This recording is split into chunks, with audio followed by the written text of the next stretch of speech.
Good morning, friends. If you're watching this on YouTube, hey, I'm Dela Criss. If you're watching this on my Instagram, you already know who I am. But I wanted to get on here because I tried to post a video yesterday about kind of like my thoughts on the coronavirus and everything going on. And I also wanted to share with you guys, because I know a lot of our YouTube followers, y'all are in the tiny living life and stuff like that, kind of what we're doing, because this is going to be challenging, right? Because we don't have that much space, and so us having to be in our house and everything being closed is a challenge. But first I wanted to address, some of you guys felt the need to slide in my DMs and tell me how serious the coronavirus is. I know how serious the coronavirus is. I'm sorry if anything that I posted made you guys feel like I wasn't taking it seriously. One of my really dear friends, they're overseas, and they have had to put themselves into quarantine because of her health and just her immune system. She has like a compromised immune system, and so that, like, alone I'm carrying. And so I may carry it different than you guys, but please don't think that I don't think it's serious. And that's kind of what I wanted to hop on here and talk about, is that I do not live my life in fear. I will not live my life in fear. And so praise God that I feel like I've been kind of freed from just locking down in fear, because I've been there to where fear has manifested physically in my body and I've had to go to the hospital. And so I'm just not going to go back there. But I am carrying, just the way that my brain works from an economic standpoint, I'm thinking about all the things. And so also just from a routines point. And so some of you guys might be like me, as to where, like, I thrive on routine and I thrive on being busy. And I used to apologize for that. I don't apologize for that anymore. That's kind of how the Lord wired me. And so I'm looking at the blessing in the fact that we get to step back from life. I get to have my husband home for 2 weeks. And we just get to slow down. But if I'm honest, my anxiety rises around the fact that I don't know how long this is going to be. I don't know what the next few weeks look like, because I don't know what my routines. It's like literally waking up, what are we going to do today? And I just don't like that. I know some people thrive on that. I do not thrive on that. And so just thinking through all of that, I think about it. So like I said, from an economic standpoint, routines, and then also from a spiritual standpoint. And so if this is not your thing, that's fine. But I just cannot help but think that this is the Lord asking for our attention. And so I think that he's doing it in a gracious way still. And this is not a debate on why does God let hard things happen. If he's a good God, that's a whole nother conversation. But I think of it like this, and this is the example that my husband and I were talking about. And I'm thinking about doing a study about this. So if it's something you're interested in, I have like a Zoom account, even on my YouTube. I know I've been able to connect with some of y'all. Just DM me, follow me on Instagram and DM me on there, and I'll add you to the group. I don't even know how we're going to do that. There's a girl that's, she's like joining my team and helping me with everything. And so she's going to kill me, but she's so smart. She'll figure out how to do all the techie stuff with that.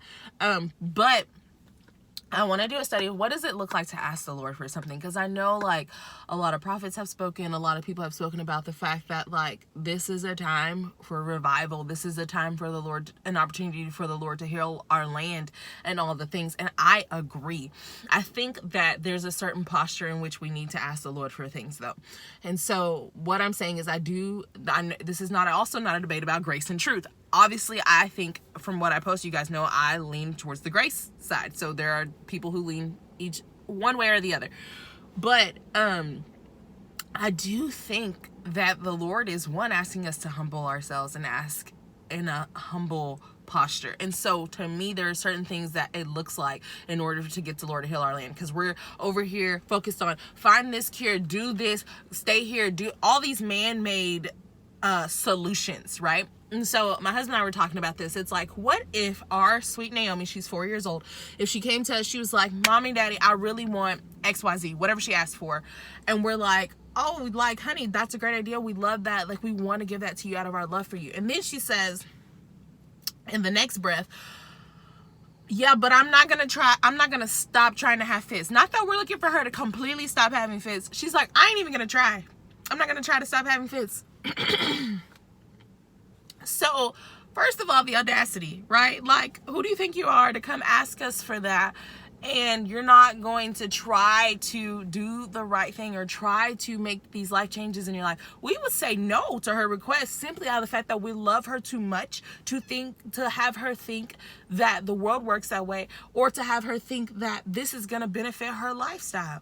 And so I don't know if that makes sense at all, but that's kind of like how I feel like the Lord has given us, he's still being gracious. He's given us an opportunity to pull back and to say, Lord, like, first of all, revival starts with us. If the Lord isn't reviving something in us, then there will be no revival. So if we're hollering revival, revival, revival, excuse my voice, revival, revival, revival, but we haven't done anything to revive what's going on in us, and not from a like religious like, you know, standpoint, but just like, I don't know, guys, but just creating that space for the Lord to do what he actually wants to do for us.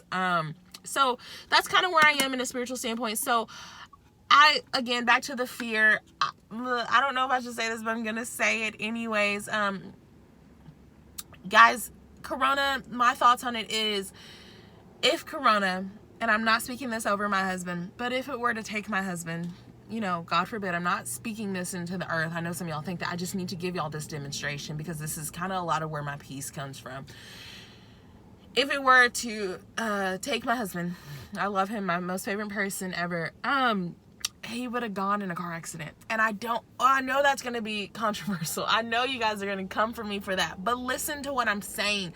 The Lord is still the Lord, right? I don't have control over the Lord doing what he's gonna do. There's still God in this world, and if anything, everything coming to a whole, I feel like we should understand that more now, that he's in control.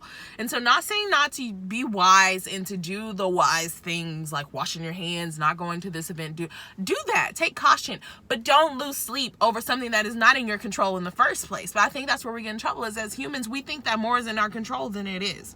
Okay, so I'm not trying to preach to you guys, but that's just my 2 cents. Okay, there you go. I'm not a doctor, not a professional, nothing. There it is. And so, yeah, I'm just choosing not to live in fear. I'm choosing to, like, I went to my friend's house early yesterday and we just prayed because I told her, I said, I'm carrying so much weight.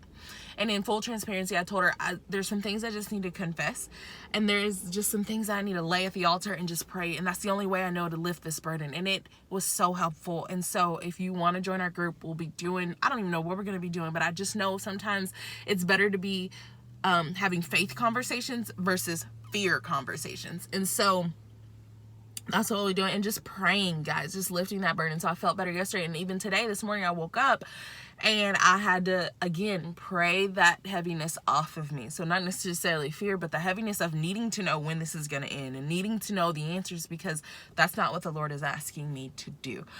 What are we going to be doing really quick? I know this video is getting long. From a tiny house perspective, friends, the struggle is real because it's also going to be raining for the next 8 days.